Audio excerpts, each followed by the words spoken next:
Hello everyone, Radhe Radhe. Welcome back to my channel Anshu Chaurasia STLM। तो मैं आई हूँ अपने ससुराल। आज हमारे यहाँ है बेदी हवन और ये मेरा अंश, क्यूट सा प्यारा सा बच्चा है ना। हेलो बोल दो मेरे ऑडियंस को। हेलो। हाँ ये ज़बरदस्ती वाला हेलो था। तो अब हम लोगों के यहाँ बेदी हवन है तो दिखाती हूँ मैं आज हम लोगों ने कैसे एंजॉय किया अपना दिन, कैसे हमने पूजा की, पाठ किया और मैं अपने फैमिली से आपको मिलवाती हूँ। चलिए तो चलते हैं। सबसे पहले हम अपना मंडप दिखाते हैं, आपको खाने की भी तैयारियाँ हो रही हैं। तो चलिए शुरुआत मंडप से करते हैं। तो गाइस ये है मंडप, भैया भाभी अभी पूजन कर रहे हैं, उसके बाद हवन स्टार्ट होगा और थोड़ी थोड़ी तैयारियां बीच में चलती रह रही हैं। और ये मेरे देवर जी, हेलो बोल दो मेरी ऑडियंस को। और ये मेरे दादू, ये है मेरे दादू भैया हैं हम। और ये मेरे जिया जी, बस बस बस दीदी। देखो मेरे दादू को सब पता है कौन क्या है। तो शुरुआत यहाँ से होती है कि सबसे पहले हम लोगों को मंडप तैयार करना होता है। उसके बाद हम लोग देवी माता को लेने के लिए मंदिर जाते हैं और घर की महिलाएं जाती हैं माता रानी से अर्जी लगाने की चलिए और हमारा जो कामकाज है उसे सफल बनाइए और आप अपने आशीर्वाद के साथ इस पूजा पाठ में हम सबका साथ दीजिए। तो बस हम सब लोग चल दिए थे मंदिर की ओर। फिर वहाँ पर हमने पूजा पाठ की, माता रानी से अर्जी लगाई, माता रानी को अपने साथ लेकर घर वापस आए और घर आकर के हम लोगों ने माता रानी की स्थापना की, भैया भाभी ने। उसके बाद हमारी पूजन की जो विधि है आगे स्टार्ट होगी। कहते हैं कि भगवान से आशीर्वाद लेने के लिए और भगवान तक अपनी बात पहुंचाने के लिए बेदी हवन एक जरिया है। इसमें हम अग्निदेव की पूजा करते हैं और अग्निदेव के माध्यम से हम अपनी सारी बातें भगवान तक पहुंचाते हैं।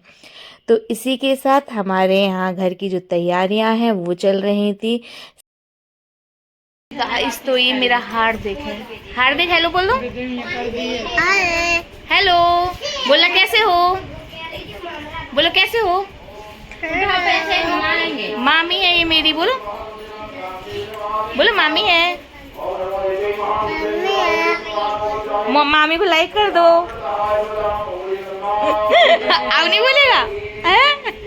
कहते हैं कि वेदी हवन करवाने से जो भी नकारात्मक ऊर्जाएं होती हैं वो चली जाती हैं और सकारात्मक ऊर्जाओं का वास होता है। तो ऐसे ही माता रानी हमारे घर पर और जो भी इस समय यह वीडियो देख रहा है सब में सकारात्मक ऊर्जा का भंडार भरें और परिवार के साथ मिलकर कुछ भी करना बहुत ही सौभाग्यशाली होता है, खास तौर पर इस तरह से पूजन हवन करना। और ये मेरी पूरी फैमिली है। मेरी दादी को आप सब जानते होंगे, नहीं जानते होंगे तो ये मेरी दादी सास हैं, जान लीजिए। फिर दादा और दादी, पापा, भैया भाभी हवन करने के लिए बैठे, उसके बाद हम लोग बैठे। तो एक एक करके हम सब लोग ने जो है हवन किया और भगवान से प्रार्थना की कि जो भी नेगेटिविटी है हमारे आसपास उसे दूर करें और पॉजिटिविटी का भंडार भरें, संचार करें।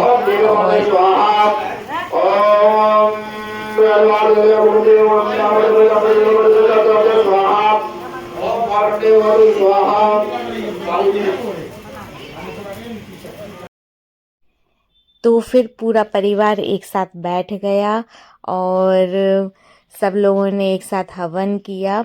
और आज के युग में भी हमारे यहाँ जॉइंट फैमिली है, दादा दादी, ताऊ जी, पापा और ताऊ जी के बच्चे, हम लोग सब लोग एक साथ ही एक परिवार में रहते हैं। और बस हमारे इस परिवार को कभी किसी की नज़र ना लगे, भगवान ऐसे ही हम सब में प्यार बना करके रखे और अपना आशीर्वाद बना करके रखें। खाना भी दिखाओ।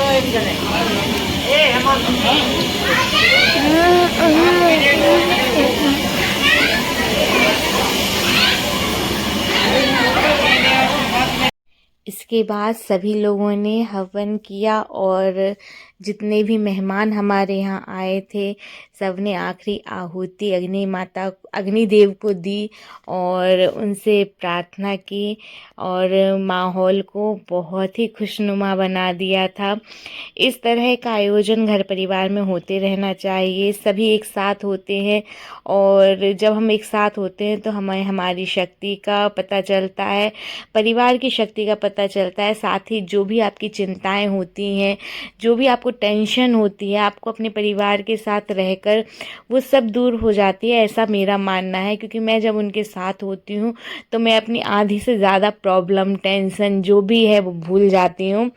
तो इस तरह से आयोजन घर में होना बहुत ही ज़रूरी है। घर भी शुद्ध होता है, सबके मन शुद्ध होते हैं, आत्माएं शुद्ध होती हैं और एक दूसरे से हमारा मिलना होता है।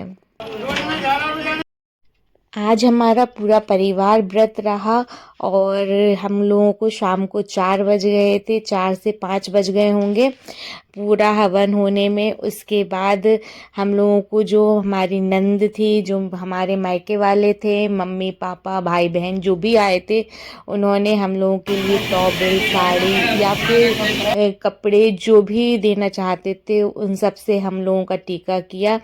इसके बाद अब हमारे यहाँ तैयारी हो रही थी ठाकुर जी के आने की। आप देख सकते हैं हमारे यहाँ मंडप कितना सुंदर सजा था, मतलब दिल खुश हो गया था अपने आंगन को इस तरह तैयार देखकर, अपनी तुलसी माता को इस तरह तैयार देखकर।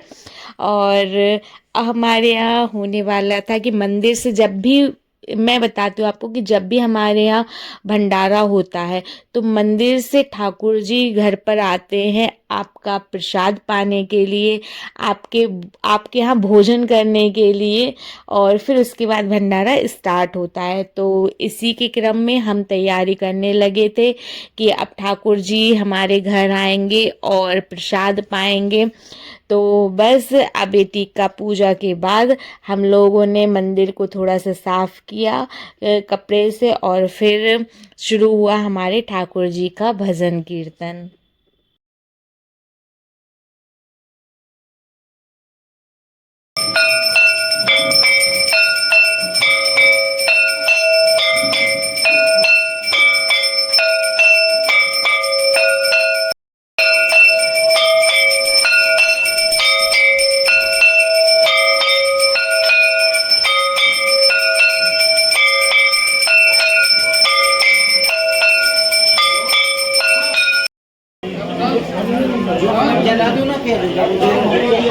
ठाकुर जी प्रसाद पा चुके थे और अब उनकी विदाई का समय आया था। और मंदिर से ठाकुर जी घर में आते हैं तो घर का माहौल बहुत ही अलग हो जाता है। राधे देवर राधे जी करना। ठाकुर जी को बिठाकर मंदिर ले जा रहे थे, उनकी विदा कर रहे थे। इसके बाद हम लोगों ने पंडित जी को खिलाया, कन्याओं को खिलाया और उसके बाद फिर भोजन प्रसाद जो है हमारा भंडारा शुरू हुआ। दिन भर इतना व्यस्त थे और थक गए थे थोड़ा सा हम लोग, और लास्ट की जो वीडियो है वो नहीं बन पाई क्योंकि फ़ोन का पता ही नहीं था कहाँ है। और ये हमेशा की तरह मेरे यादों के एल्बम से कुछ फ़ोटोग्राफ्स। यदि आपको आज की वीडियो पसंद आई है तो वीडियो को लाइक करें, साथ ही चैनल को सब्सक्राइब करें और बेल आइकन दबाना ना भूलें क्योंकि मैं ऐसे ही बहुत सारी अमेजिंग वीडियोस लेकर के आती हूँ। तो कैसी लगी गाइस मेरी फैमिली, मुझे ये भी कमेंट में बता दीजिएगा। Thank you so much, bye bye, have a good day.